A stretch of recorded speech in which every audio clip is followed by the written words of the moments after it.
É, é noite de Natal e a família Hermastorfer mal pode esperar para sentar à mesa com todos os seus parentes. O casal Mike e Trace,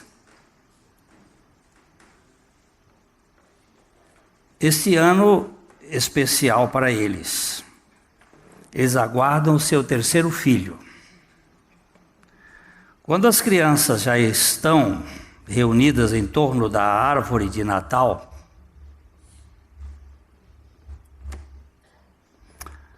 o bebê na barriga de repente resolve vir ao mundo. Todos felizes correm para o hospital, mas eles não imaginam o que está prestes a acontecer. No início, parece tudo normal, as contrações estão regulares e Tracy sabe o que fazer, pois já passou por 2 partos antes. Entretanto, complicações surgem repentinamente e os médicos correm de um lado para o outro. Mike não sabe bem o que está acontecendo, mas logo percebe que a situação é grave. Pouco depois, ele ouve o apito penetrante e ininterrupto de uma máquina. O coração de Trace parou de bater. Os médicos tentam de tudo para trazê-la de volta, mas nada parece funcionar.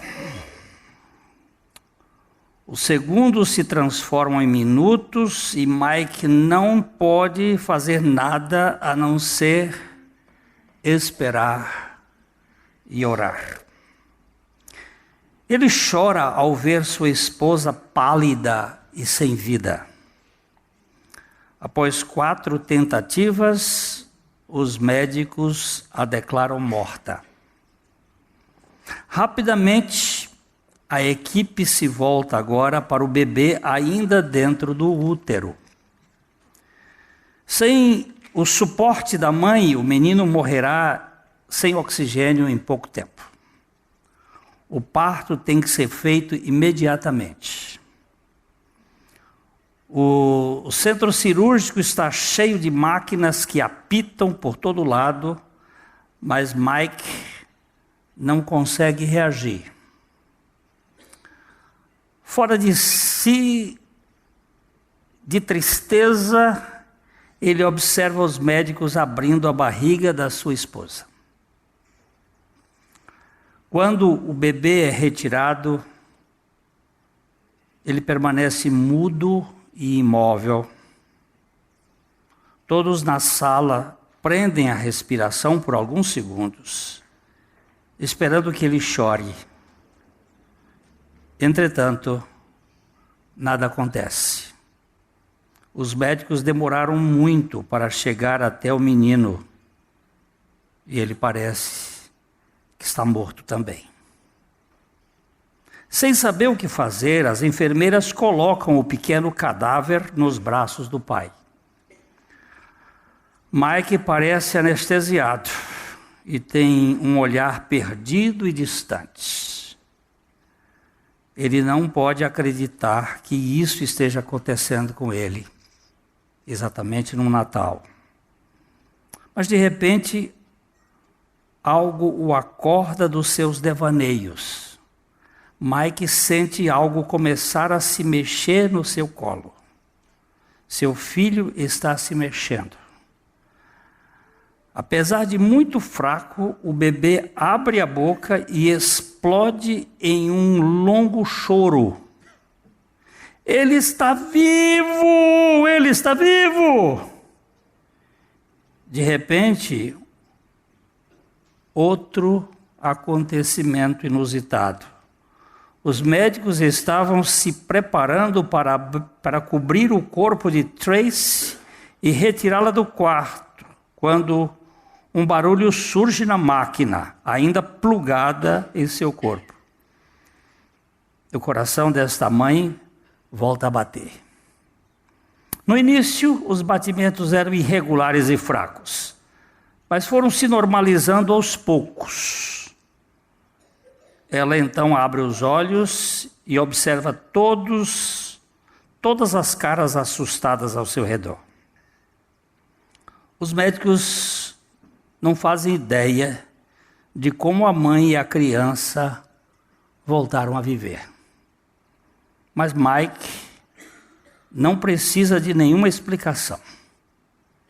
Tudo o que importa agora é que ele pode outra vez abraçar sua esposa e seu filho recém-nascido. Esse testemunho foi publicado em 2015. Fato verídico. Mas a família estava em desespero.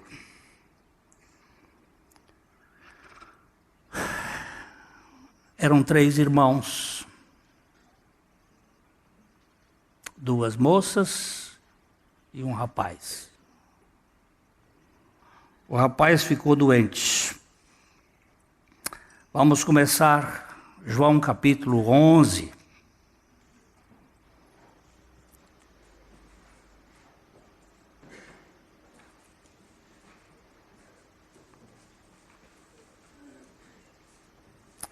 João capítulo 11.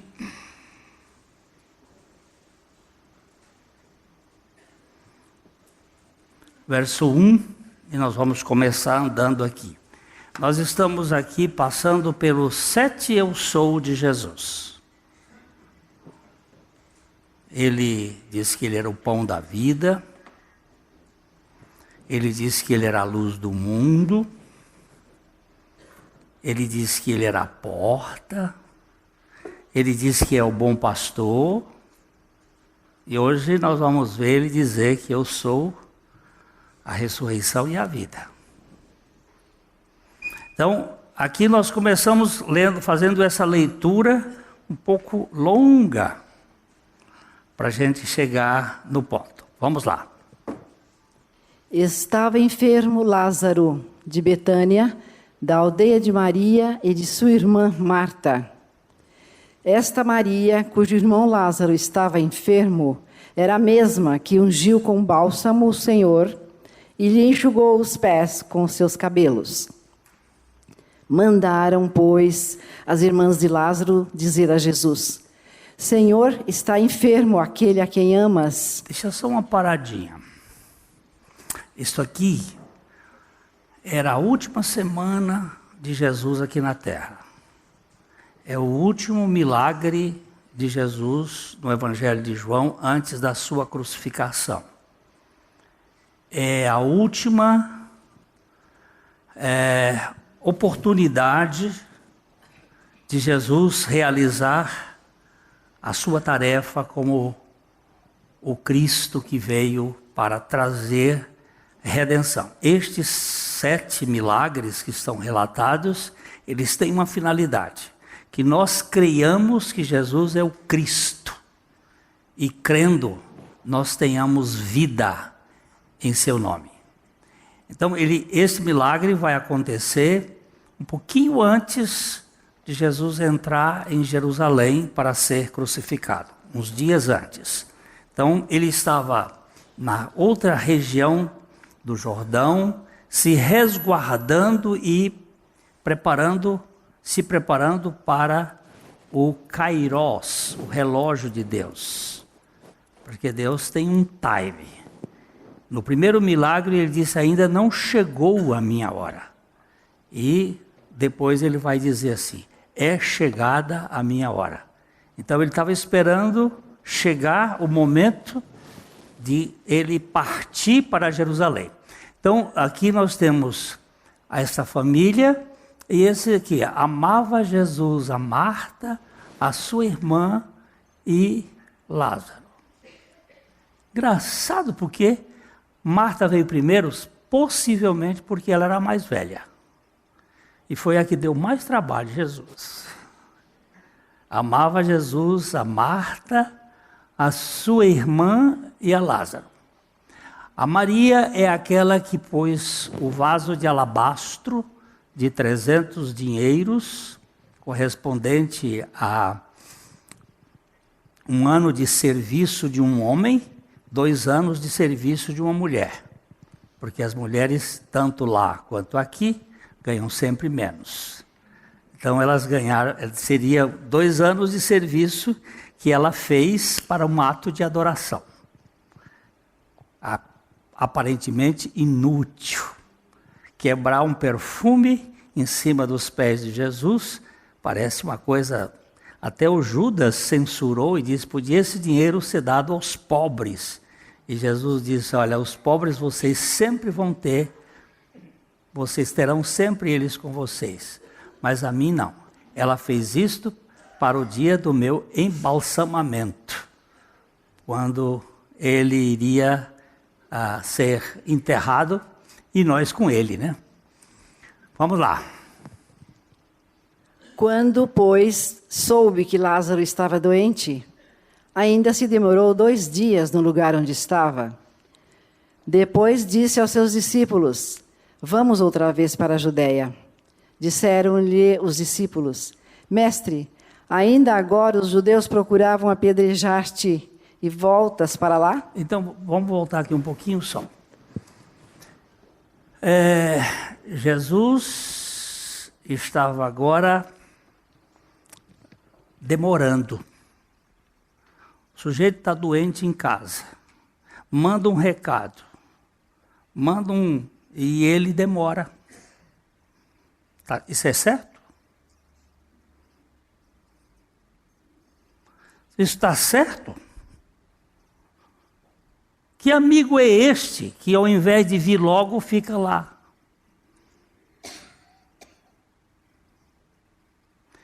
É que Jesus não trabalha com as categorias humanas. Você vai ver ele dizer que ele não estava aqui. A gente quer logo as pessoas no nosso pé, fazendo massagem, fazendo cuidado. Jesus não trabalha com isso. Ele vai trabalhar com outra realidade. Ficou lá. Aí depois ele disse assim, agora nós vamos. E os discípulos disseram, mas o senhor vai agora, o senhor vai chegar lá, vai ser apedrejado. Betânia é uma cidade, assim, é uma espécie de bairro de Jerusalém, 3,5 quilômetros de Jerusalém. A cidade cercada, do lado de fora era Betânia. E o senhor vai aparecer lá, eles vão te apedrejar logo. Aí, vamos lá. Respondeu Jesus, não são 12 as horas do dia? Se alguém andar de dia, não tropeça, porque vê a luz deste mundo. Mas se andar de noite, tropeça, porque nele não há luz. Isto dizia e depois lhes acrescentou, nosso amigo Lázaro adormeceu, mas vou para despertá-lo. Agora você preste atenção aqui, que ele está dizendo que tem 2 categorias, a das trevas e a da luz. E que o mundo vive nas trevas, mas ele veio trazer luz. E quando ele traz luz, ele não está falando de luz física. Ele está falando da luz que é, no capítulo 8, ele disse, eu sou a luz da vida. E nós cantamos ainda há pouco essa verdade, que Jesus é a luz da vida. Vamos em frente. Disseram-lhe, pois, os discípulos, Senhor, se dorme, estará salvo. Nós vamos tratar isso mais para frente um pouquinho, mas veja bem. Do ponto de vista de Deus, a morte foi vencida. Portanto, não existe mais morte, existe sono. Ele disse, ele apenas dorme. Mas nós não entendemos isto. Porque o corpo vai se decompor e coisas dessa natureza, e para nós morreu. Mas se ele está em Cristo, não morre. Ó, vamos lá. Jesus, porém, falava com respeito à morte de Lázaro, mas eles supunham que tivesse falado do repouso do sono. Então Jesus lhe disse claramente: Lázaro morreu. E por vossa causa me alegro de que lá não estivesse, para que possais crer, mas vamos ter com ele. Então Tomé, chamado Dídimo, disse aos condiscípulos: vamos também nós para morrermos com ele. O Tomé é aquele que depois vai negar Jesus, mas ele é afoitozinho aqui. Aqui ele diz assim, ó, e ele tinha um irmão gêmeo, porque o Tomé é chamado Dídimo. Dídimo significa gêmeo. Ele tinha um outro parecido com ele. Eu não espero que ele não fosse tão duvidoso quanto Tomé. Mas ele diz assim, então vamos embora, vamos morrer com ele. Vamos lá para a gente fechar, porque ele vai ser crucificado, vai ser morto. Chegando Jesus, encontrou Lázaro já sepultado. Havia 4 dias. Para quê? Para o judeu, até 3 dias uma pessoa pode ressuscitar, mas 4 não. Por isso que eles não creram que Jesus tenha ressuscitado. Uma das teses é esta. 4 dias já é impossível ressuscitar. E Jesus esperou 2 dias, levou mais 2 dias para chegar lá, já era de 4 dias que ele estava morto. Porque Jesus não conta com as nossas possibilidades, ele vai contar com o poder do Pai. Não com o que nós achamos que pode ser feito. O fim da picada, o fim do poço é o início da redenção. Se chegou no fim, aí está no começo. A minha vida chegou ao fim. Oh, aleluia! Glória a Deus, porque aí é onde Deus pode agir de maneira sobrenatural. Aí vamos para frente. Ora, Betânia estava a cerca de 15 estádios perto de Jerusalém. Muitos dentre os judeus tinham vindo ter com Marta e Maria para as consolar a respeito do seu irmão. Marta, quando soube que vinha Jesus, saiu ao seu encontro. Maria, porém, ficou sentada em casa. Você vai prestar atenção. Marta é aquela moça sempre agoniadinha. A Marta, quando uma vez ela estava fazendo uns quitutes lá, Maria estava sentada aos pés de Jesus, ela ficava irritada, porque a Maria não veio ajudá-la. A Marta é aquela pessoa que fica ansiosa. Aí ela virou-se para Jesus e disse assim, não se te dá que a minha irmã fique aí nos teus pés, enquanto eu labuto aqui com a cozinha, fazendo os quitutes e lavando louça, e ela fica aí aos teus pés. E Jesus disse, Marta, tu te inquietas com muitas coisas e uma só é necessária. E Maria escolheu a boa parte e esta não lhe será tirada. Ficar com Jesus é muito mais importante do que tentar dar comida para Jesus. Porque Ele é o pão da vida que vai nos satisfazer.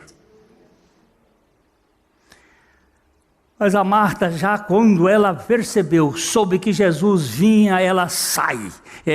São esses agoniados que não sabem esperar. Eles são agoniados, eles já ficam logo e correm de um lado para o outro. Senta, quieta, pare, dependa, fique com o Senhor. Mas tem uma turma, e essa turma normalmente pertence a sindicato. Eles são agoniados e querem fazer um sindicato de oração e não sei o quê. E parece que Deus não escuta. Nós estávamos conversando há pouco com o irmão sobre a noite da alma. A noite escura da alma. E Deus tem um tratamento conosco. Muitas vezes Ele fica silencioso, como Ele ficou com Abraão. 15 anos sem falar nada. 13 anos. 13 anos. Às vezes Ele nos deixa na cafua. Vocês sabem o que é cafua? É uma prisão que se botava os alunos antigamente, fechava, não tinha janela, só tinha uma porta, trancava a porta, deixava lá no escuro. Às vezes Deus nos põe na cafua, lugar escuro, sem saída, sem alternativa, para você confiar nele. O silêncio de Deus é maravilhoso. Porque tem muita gente que quer ver Deus agindo. E ele diz, às vezes, o agir de Deus é no escuro, silencioso. Marta já correu.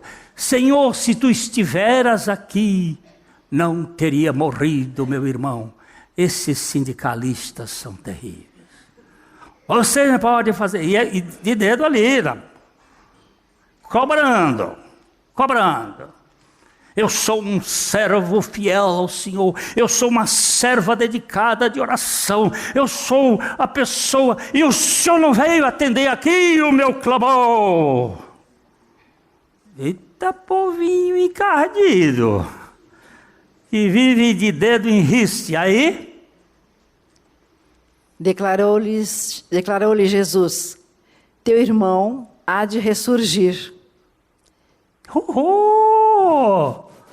Teu irmão vai ressuscitar. Mas o que ela entende? Eu sei, replicou Marta, que ele há de ressurgir na ressurreição no último dia. Ela era teóloga. Eu sei que ele vai ressurgir quando? Lá no frigir dos ovos. Eu sei que ela era da turma dos fariseus que criam na ressurreição. A gente já sabe que ela não é dos saduceus. Era da religião que cria na ressurreição. Eu sei que ele vai ressurgir na ressurreição do último dia. Agora, disse-lhe Jesus: eu sou a ressurreição e a vida. Quem crê em mim, ainda que morra, viverá. Agora eu vou saltar aqui, porque aí a gente vai voltar para cá. Aqui que é o texto. Eu sou a ressurreição e a vida. Ele não disse eu sou a vida e a ressurreição. Por quê? Vamos para frente. E todo que vive e crê em mim não morrerá eternamente. Crês isto? Crês isto, dona Marta? Eu sei que ela sabia que havia ressurreição, mas você crê que eu sou a ressurreição e a vida?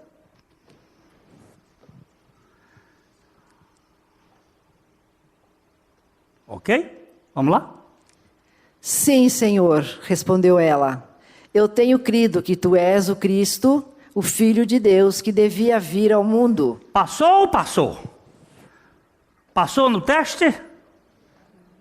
Eu creio que tu és o Cristo, o Filho do Deus vivo, que o Deus que havia de vir ao mundo. Passou no teste? Foi reprovada. Sabe por quê? Porque ela só tinha teoria. Já que vamos mostrar que ela foi reprovada. Ela acreditava, ela não cria de fato. Ela dizia eu creio, mas ela não cria. Vamos lá. Tendo dito isto, retirou-se e chamou Maria, sua irmã, e lhe disse em particular: o mestre chegou e te chama. Você vê a diferença das duas? Uma é intrometida, vai caçar, para procurar. A outra fica sentada, esperando Jesus chamar.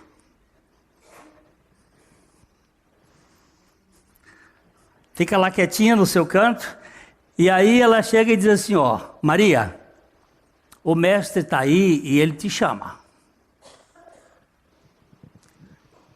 Ele te chama.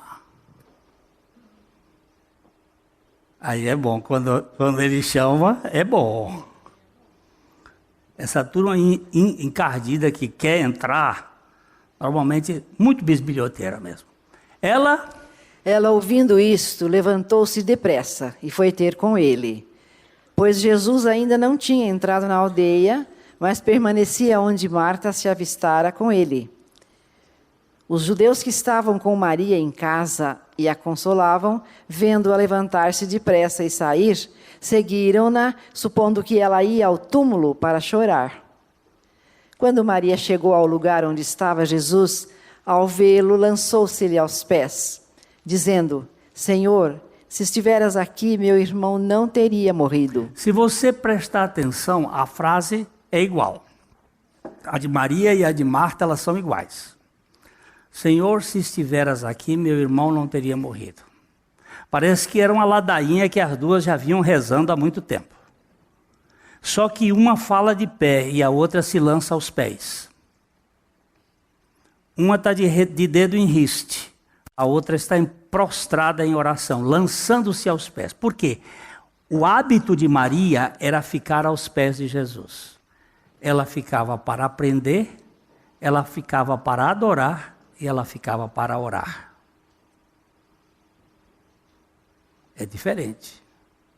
Ela ficou aos pés de Jesus aprendendo, ela ficou aos pés de Jesus adorando, quebrando um vaso de alabastro, e agora ela fica aos pés de Jesus orando. A oração é a mesma, mas tem duas realidades diferentes. Seguindo. Jesus, vendo-a chorar, e bem assim os judeus que a acompanhavam, agitou-se no espírito e comoveu-se, e perguntou: onde o sepultastes? Eles lhes responderam: Senhor, vem e vê. Jesus chorou. Aqui, meus queridos, nós temos duas coisas. Com Marta, Jesus dá uma aula de teologia. E com Maria, Jesus realiza a fé de Maria. Concretiza a fé de Maria. E ele se emociona e chora, não por causa da morte de Lázaro, por não encontrar fé entre o povo. Ele não chorou pela morte de Lázaro. Ele chorou pela incredulidade que estava graçando ali. Então disseram os judeus: vede quanto o amava.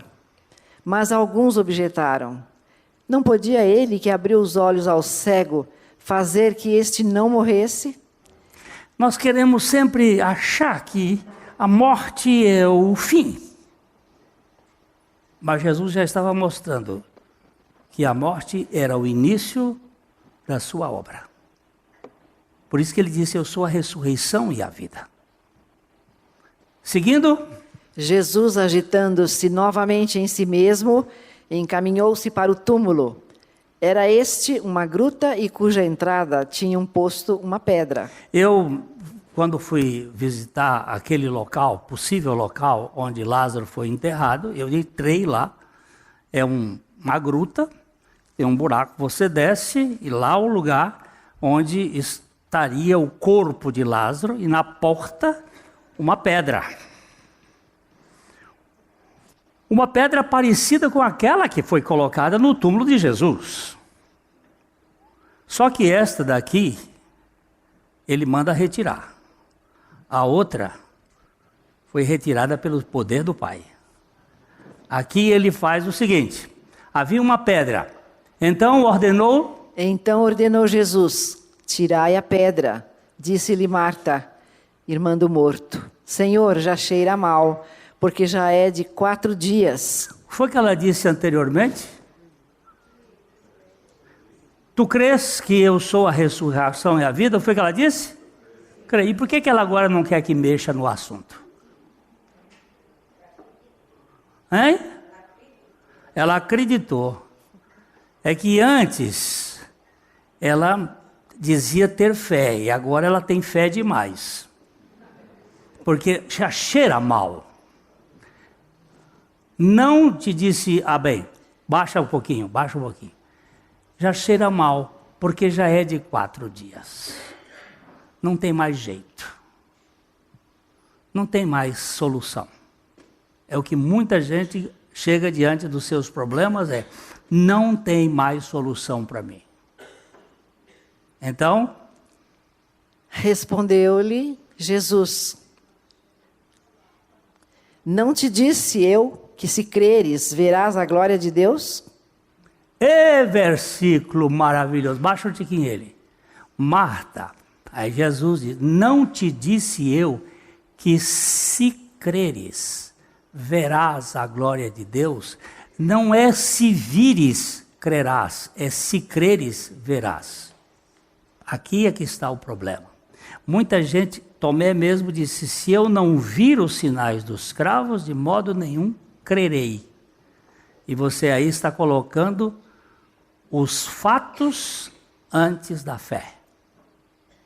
É se creres, verás a glória de Deus. Não é se vires, crerás. Porque ninguém crê vendo.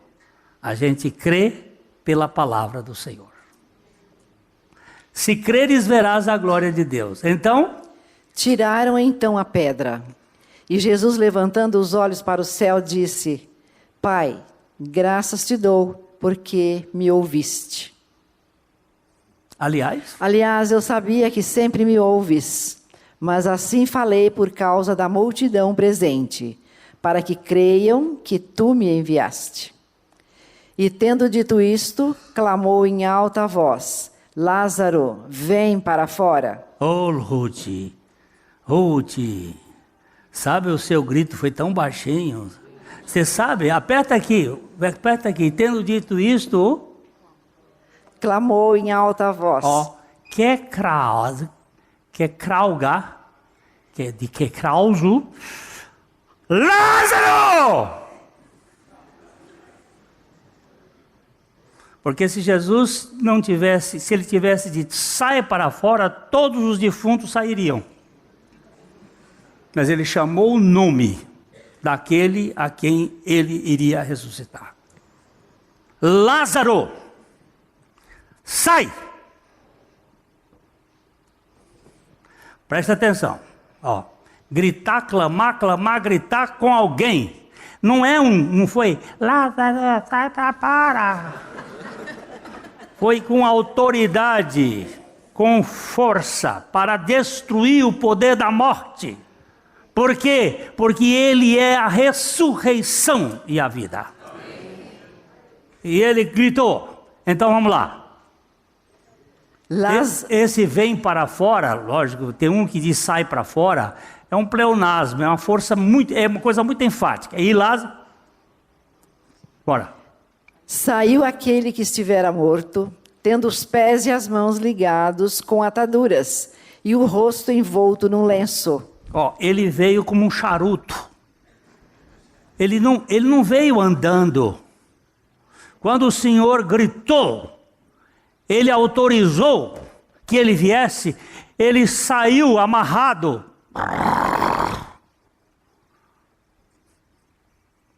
O Senhor o arrancou da morte, porque ele é o Senhor da vida. E agora? Então lhes ordenou Jesus: Onde é que está? Pode ir. Desatai-o e deixai-o ir. Muitos, pois, dentre os judeus que tinham vindo visitar Maria, vendo o que fizera Jesus, creram nele. Outros, porém, foram ter com os fariseus e lhes contaram dos feitos que Jesus realizara. Esses daqui foram os que creram, vendo aquele que Jesus fizera, creram, mas os outros fofoqueiros foram provocar e levar à morte de Jesus. Foi por causa desse milagre que Jesus foi assassinado. Este foi o último milagre que levou Jesus para a cruz. Porque é este o sinal que acaba com qualquer dúvida.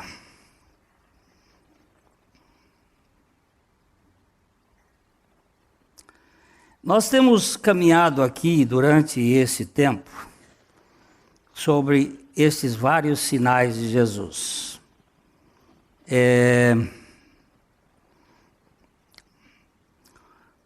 Eu sou o pão da vida, eu sou o caminho, a verdade e a vida, eu sou o bom pastor. Todos estes sinais estão falando da sua natureza. A ressurreição é o quinto grande sinal da revelação de Jesus, como eu sou. A ressurreição e a vida, não a vida e a ressurreição. Porque, vou voltar lá para João, o versículo 25, ele vai dizer aqui, eu sou a ressurreição. Põe o dedo aqui em ressurreição. Vamos ver essa senhora aqui. Anasta. Vamos lá. Anastácia. Você já conheceu alguma mulher chamada Anastácia?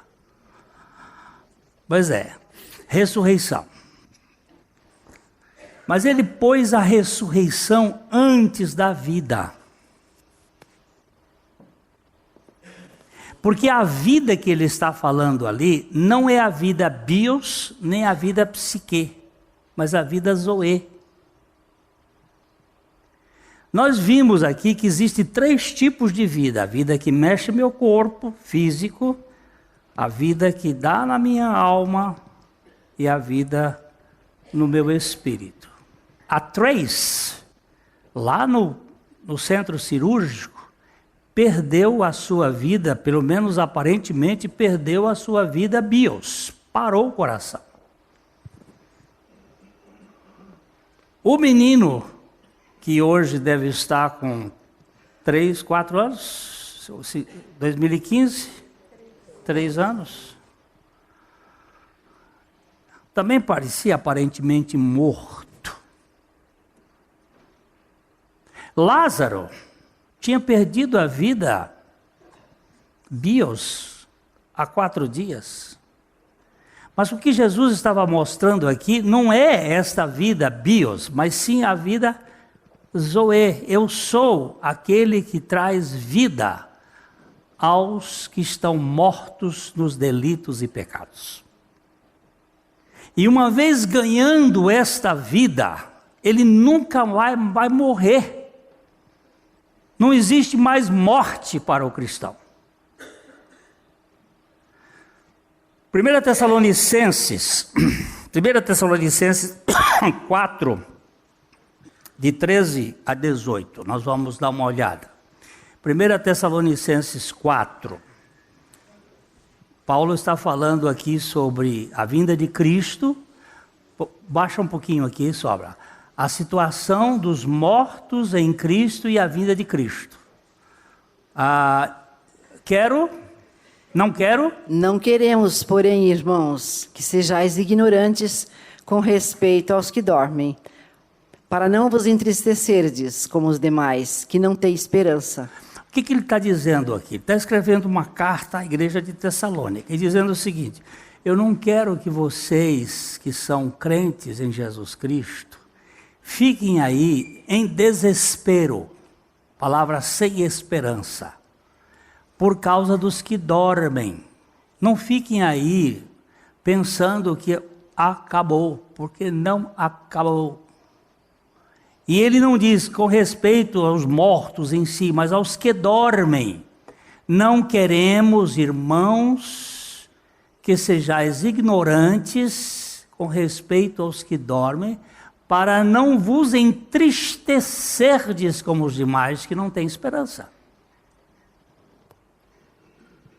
Esta noite eu sonhei com meu pai. Fazia anos que eu não sonhava com ele. Ele morreu, ele dormiu em 87. E ele veio conversar comigo, mostrar umas coisas. E você sabe, ele só dormiu, porque no dia da ressurreição nós vamos nos encontrar. Você sabe disso por quê? Porque ele creu no Senhor Jesus Cristo. Então, olha aqui.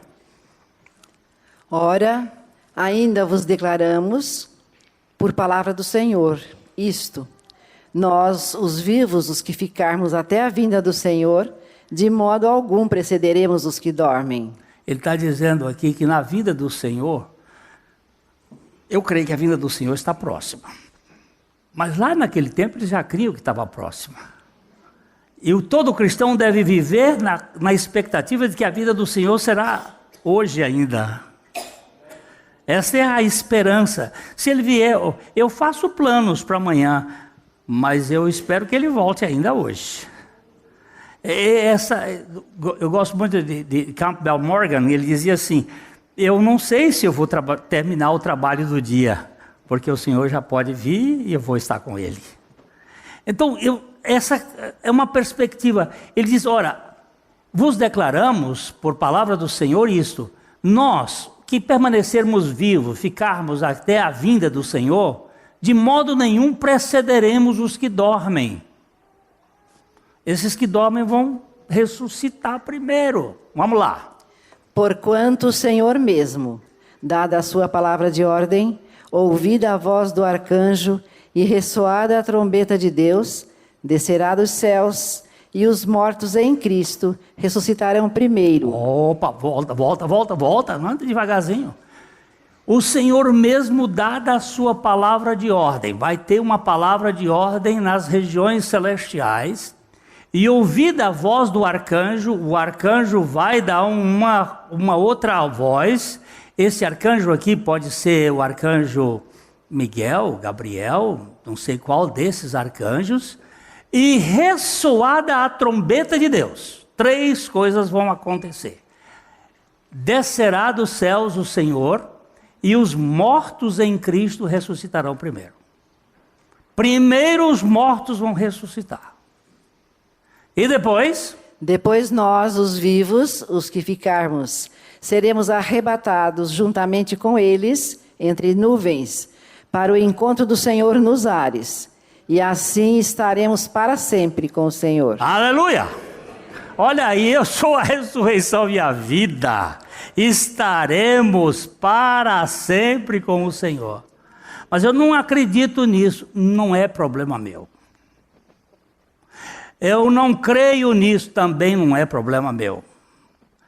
Eu creio nisto e eu prego isto e eu prego esta verdade, mas isso não cabe na minha cabeça. Eu sei que não cabe nem na minha. Porque, como disse hoje pela manhã, a água do Oceano Atlântico não cabe nesse copo.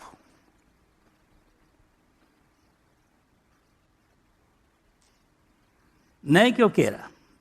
Eu vou encher o copo até a tampa com a água do Oceano Atlântico.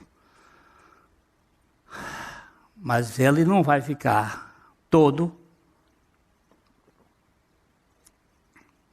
Eu não sei explicar Deus. E quando a gente fala isso, muita gente tem dúvida e não sabe como, mas eu não tenho trabalho para tentar explicar. É assim que eu creio e é assim que eu prego. Você crê nisso? Pois eu creio até mais. Sabe da história da menina que chegou na escola e ela falando, o professor disse, minha filha, você crê na Bíblia? Ela disse, eu creio. Você crê que a baleia engoliu um homem? Ela disse, professor, a Bíblia não diz que foi uma baleia, diz que foi um grande peixe. Porque o professor disse, a baleia tem uma garganta muito pequena, não passa uma pessoa. Ele disse, não, a Bíblia não diz que foi uma baleia, foi um grande peixe. Mas professor, se a Bíblia dissesse que foi a menina que engoliu o grande peixe, eu acreditava, quanto mais que foi o grande peixe que engoliu a menina, engoliu o profeta. Mas isso, para quem crê, não precisa explicação. E para quem não crê, não há explicação que faça crer. Para quem crê, não precisa explicação. Ele crê. Por quê? Porque o Espírito Santo revelou. E como é que Maria ficou grávida? Eu tenho uma admiração por esta moça, jovenzinha, sem nenhum contato com o homem. De repente aparece um anjo celestial e disse, salve agraciada, o Senhor é contigo, bendita és tu entre as mulheres e você vai ser a mãe. Ela olhou, como é que pode ser isso, se eu nunca fui num motel? Eu estou só contextualizando. E ele diz assim, a sombra do Onipotente virá sobre ti, e o ente que será gerado em ti será chamado Filho do Altíssimo. Passa por a cabeça de quem? Essa explicação não tem explicação. A sombra do Onipotente virá sobre ti. Eu só sei que ela virou e disse assim, cumpra-se em mim segundo a tua palavra. Aqui está o vaso. Agora eu tirei o chapéu e fui para José. José tentou deixar Maria, porque ele viu que a barriga dela começou a crescer. E ele não queria fazer nenhuma acusação leviana. E quis deixá-la secretamente. E de noite ele teve um sonho. E no sonho ele disse, não deixes porque o que está nela é do Altíssimo. Maria soube depois que ela ficou grávida do Altíssimo, porque ela sabia que nunca tinha tido relação com homem nenhum. Mas José nunca soube, senão pela fé. Ele creu. Ele nunca pôde constatar, porque ele não tinha jeito. Ela dizia assim, mas eu juro de pé junto que eu não saí com outro. Ela pode dizer o que quisesse. Ele não teve como provar isso, mas ele teve como crer isto. E essa segurança de José me faz tirar o chapéu. E aqui estaremos para sempre com o Senhor, porque não existe mais a morte. E aí a palavra de Deus assim, consolai-vos, pois, uns aos outros com estas palavras. Mais um tiquinho, a gente para. 1 Coríntios capítulo 15, versículo 50. 1 Coríntios capítulo 15, versículo 50. Aleluia mesmo, meu irmão. 1000 vezes aleluia. Isto afirmo, irmãos, que a carne e o sangue não podem herdar o reino de Deus, nem a corrupção herdar a incorrupção. Eu vou só parar um pouquinho para dizer que é o seguinte: Jesus tinha carne e osso, mas não tinha carne e sangue, porque o sangue dele ficou aqui. E não pode herdar o reino de Deus carne e sangue. O corpo de glória não tem sangue. Se algum médico quiser saber qual foi a causa da morte de Jesus, ele vai ter que dizer que foi por inanição. Morreu por perda total do sangue. E lá no céu, lá no reino de Deus, não tem carne e sangue. Tem carne e osso. Ele disse para Tomé, pode tocar que aqui tem carne e osso. Mas aqui o corpo de glória, ele é diferente. Eis que vos digo um mistério. Nem todos dormiremos, mas transformados seremos todos. Porque muita gente já dormiu até agora, mas nem todos dormiremos, mas seremos todos transformados. No momento, num abrir e fechar de olhos, ao ressoar da última trombeta. A trombeta soará, os mortos ressuscitarão incorruptíveis, e nós seremos transformados. Aqueles que estão mortos no Senhor ressuscitarão incorruptíveis. Sabe por que significa isso? Não tem mais sangue de podridão, não tem XY. Não tem o sangue de Adão. Não tem a corrupção. Não tem a podridão. Eu vou trocar para cantar aquele hino, eu era pobre. E vou cantar assim, eu era podre, mas agora tenho a vida de Cristo em mim. E ainda que o homem exterior se corrompa, o homem interior se renova dia a dia. Por quê? Porque é necessário que este corpo corruptível se revista da incorruptibilidade e que o corpo mortal se revista da imortalidade. E quando esse corpo corruptível se revestir de incorruptibilidade, e o que é mortal se revestir de imortalidade, então se cumprirá a palavra que está escrita: tragada foi a morte pela vitória. Aleluia! A zombaria que Paulo faz aqui ele faz um tripúdio. Ele joga o lenço branco na cara da morte. Ele tripudia dela e diz assim: onde está? Onde está, ó morte, a tua vitória? Onde está, ó morte, o teu aguilhão? O aguilhão da morte é o pecado, e a força do pecado é a lei. Graças a Deus que nos dá a vitória, por intermédio de nosso Senhor Jesus Cristo.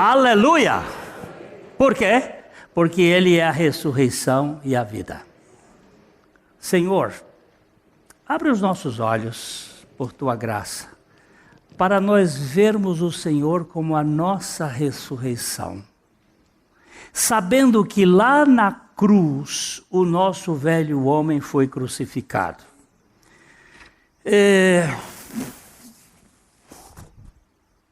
Eu acho que a Antonella levou meu... Aqui tem um artiguinho que eu escrevi agora, quando nós estávamos em Atenas, o Cronos e a cruz. Nós estávamos na loja Ática, a minha esposa, nós fomos esperar uma pessoa lá, e a minha esposa saiu para comprar um desses coisas de mulher, né? Negócio para passar no olho, uma coisa assim. E eu fiquei ali na loja dos perfumes, olhando o movimento, e entrou um tico de gente, um velhinho, todo caquético. Ele foi direto lá no perfume, pegou o vidro de perfume que usa para você sentir o cheiro, e ele começou... Ele tomou um banho de perfume. Começou a se perfumar, botava por baixo da camisa. A vendedora viu aquilo e correu ali, chamou um mastodante de um guarda. E ele veio assim, começou a falar com o velhinho olhou para ele, até eu usei aqui, ele ficou com cara de criança que está com a fralda suja, olhou assim e não deu muita bola, e você não pode tocar num velho. Tinha 1000 olhos ali em cima daquele caso. Aí, com muito jeito, ele foi assim, o velhinho depois saiu. Eu estava dizendo aqui, o segurança era um jovem mastodante e o velhote um cisco. Não havia muito, e havia muitos olhares na loja, e nessa hora ninguém ousaria triscar no idoso. Ele tem direitos. O velhaco disfarçou e ficou ali como a cara de bebê que tinha sujado as fraldas. Depois de um tempinho saiu, todo cheiroso, como se nada tivesse acontecido. E eu fiquei ali pensativo, interessante. Eu estava falando sobre Cronos, o velho Deus safado que pega a gente e dá cada cacetada. Quando eu olho para o meu joelho com o menisco quebrado, eu fico pensando, Cronos. Depois de um tempo, fiquei pensativo. Cronos havia consumido o velhote no seu físico e tudo parecia murcho, mas a alma do vigarista do astuto continuava robusta, roubando a cena. Vi que ele não era um fracote psíquico, ainda que fosse um fracasso moral. A alma nunca se desestima com o tempo. Pode até se desmontar, mas continua querendo levar vantagem. Bicha terrível é a alma do ser humano. Saímos dali e passamos em frente ao Areópago, onde Paulo pregou, e pensei que aquela pregação teve um equívoco. De todas as mensagens do livro de Atos, esta é a única pregação que não aborda a cruz. Paulo teve pouco resultado em Atenas, porque ele omitiu apenas aquilo que pode tirar a alma do controle da vida. Só a cruz, stauros, pode instaurar um novo estilo de vida numa pessoa caída. Sem a mensagem da cruz, não há libertação do ser humano trapaceiro. O egoísmo precisa morrer para que haja restauração da alma. Mendigos sem a cruz não podemos seguir a Cristo. Mas a crucificação é algo feito para nós. Não é algo que fazemos em nosso favor. Não podemos iniciá-la, nós só podemos iniciá-la tomando a cruz mediante uma decisão completa e honesta. Não há outro jeito de viver a vida cristã, a não ser mediante contínua morte para o eu, na cruz com Cristo. Não tem jeito. Temos que morrer. E lá na cruz eu morri, juntamente com Cristo. Por isso, eu o conheço como a ressurreição e a vida, que dá sentido ao nosso coração. Ok? A Livraria PIB Londrina procura selecionar cuidadosamente seus títulos e autores a fim de oferecer um conteúdo alinhado com o Evangelho de Jesus Cristo. Bíblias, livros de teologia, devocionais, literatura infantil, biografias, comentários bíblicos e muito mais. Dispomos também de um acervo de CDs e DVDs das mais de 5.000 mensagens ministradas na Primeira Igreja Batista em Londrina. Visite a Livraria PIB Londrina e conheça ainda mais. Livraria PIB Londrina, de segunda a sexta, das 13h30 às 18 horas. Endereço na Avenida Paraná, 76A, próximo ao Calçadão, bem no centro de Londrina. Ligue para 3372-8921 ou acesse o site www.livrariapiblondrina.com.br.